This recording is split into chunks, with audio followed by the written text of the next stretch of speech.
Sahabat, berjumpa kembali dengan saya Romo Paulus Waris Santoso dalam seri Membongkar Misteri Santo Yosef, Ayah Angkat Yesus.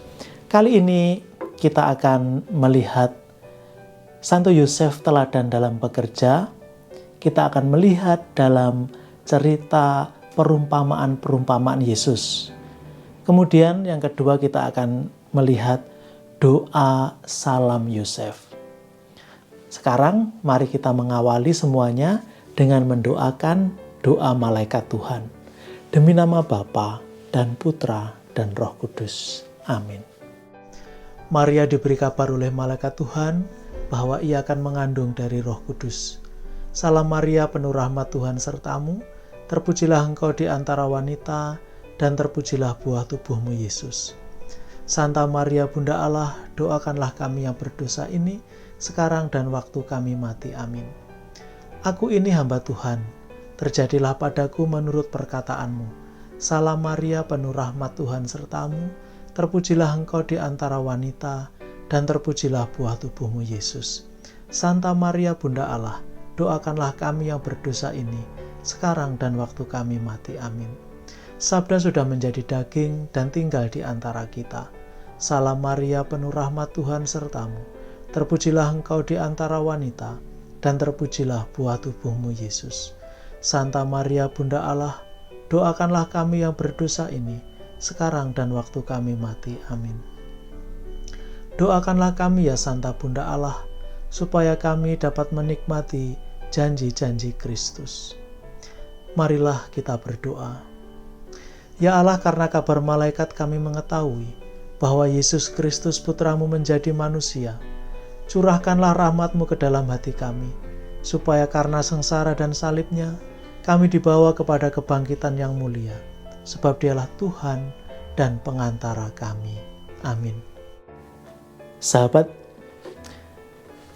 Santo Yosef sebagai kepala keluarga dalam keluarga kudus di Nazaret, dia harus menciptakan pertama rumah di mana untuk tinggal, rumah di mana seluruh pribadi harus bernaung. Yang kedua juga rumah di mana setiap pribadi itu merasa bahwa mereka tinggal bersama, mereka merasa terikat satu sama lain. Dulu ketika saya mulai belajar bahasa Inggris, itu ada dua kata yang artinya rumah, yaitu house dan home. Jadi house adalah rumah, gedung itu. Tapi home adalah situasi di mana saya merasa betah tinggal di sana. Maka dalam bahasa Inggris ada ungkapan at home, kerasan di dalam rumah. Nah, kalau kita di luar, jauh, kita kangen pulang ke rumah, namanya homesick. Kita kangen, tidak ada housesick atau at house, tidak ada. Maka home adalah sesuatu yang harus diciptakan. Dan ini berkaitan dengan orang-orang yang ada di dalam rumah, di dalam house itu. Maka Yosef di sini sebagai kepala keluarga, dia harus memastikan pertama, rumah secara fisik, secara bangunan ada.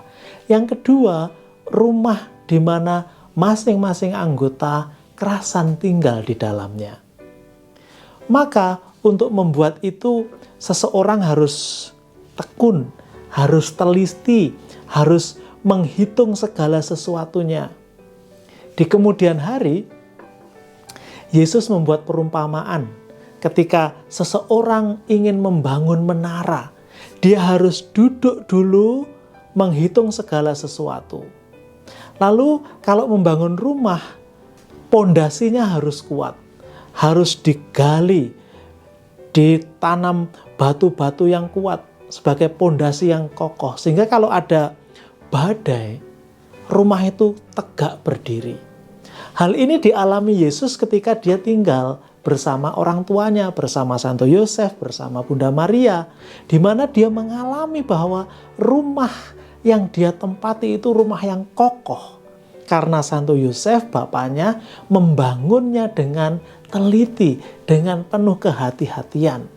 Semua dihitung dengan seksama. Hal ini juga berangkat dari memang pekerjaan Santo Yosef, tukang kayu. Segala sesuatu harus dihitung, harus diukur. Panjangnya, lebarnya, dalamnya. Kalau tidak, masing-masing nanti tidak nyambung, tidak pas. Ketelitian itu dibutuhkan. Dan kemudian Yesus sering menggunakan perumpamaan ini.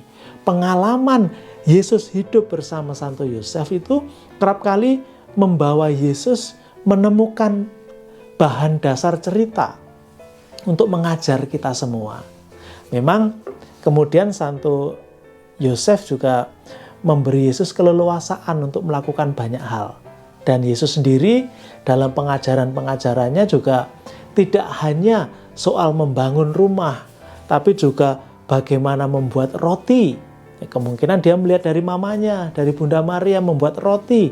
Sehingga Yesus pun bisa mengerti. Kalau tepungnya berapa takar, raginya butuh berapa. Artinya Yesus, Maria, dan Yosef adalah pribadi yang amat dekat, akrab. Masing-masing mengerti apa yang dilakukan, apa yang dibuatnya. Jadi mereka memiliki rumah yang sungguh-sungguh baik. Rumah sebagai bangunan fisik dan rumah sebagai tempat tinggal. Di mana semua orang kerasan, at home, kerasan di dalamnya. Nah, ini tugas kita semua. Bukan hanya tugas satu atau dua orang, bukan hanya tugas kepala keluarga, bapak atau ibu, tapi masing-masing anggota dalam keluarga harus mampu menciptakan suasana ini. Saling menghormati, saling menerima, saling menghargai. Nah, ini akan menciptakan kondisi yang menarik. Nah, disinilah bahwa pekerjaan itu membantu, membuat roti, membuat meja kursi, atau apapun yang dibuat di dalam rumah itu akan menciptakan sebuah suasana yang indah, yang enak, yang ngangeni. Kalau kita lama di luar rumah, kita ada perasaan untuk balik lagi, untuk pulang, homesick, kangen gitu. Nah, sahabat, tadi saya mengatakan bahwa kali ini kita akan berbicara dua hal, yaitu soal perumpamaan-perumpamaan Yesus berkaitan dengan pekerjaan-pekerjaan yang dilakukan orang tuanya. Jadi saya sudah menyinggung satu perumpamaan ketika Yesus mengatakan orang harus menghitung dengan teliti, duduk tenang seperti yang dilakukan Santo Yosef. Lalu tahun ini kan tahun Santo Yosef. Kisah sore hari ini muncul karena untuk mengisi tahun Santo Yosef yang ditetapkan oleh Paus Fransiskus pada tanggal 8 Desember kemarin untuk memperingati 150 tahun Santo Yosef diangkat sebagai pelindung gereja. Nah, rupanya sudah sejak tahun 1988 itu ada doa Salam Yosef. Selama ini kita mengenal doa Salam Maria. Nah, ada juga doa Salam Yosef. Baik juga kita doakan.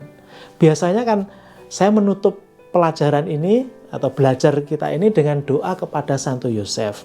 Itu salah satu bagian dari kalau kita mendoakan doa Rosario Santo Yosef, atau kita buat litani atau novena atau devosi yang lain, nanti akan saya singgung sendiri di tempat lain.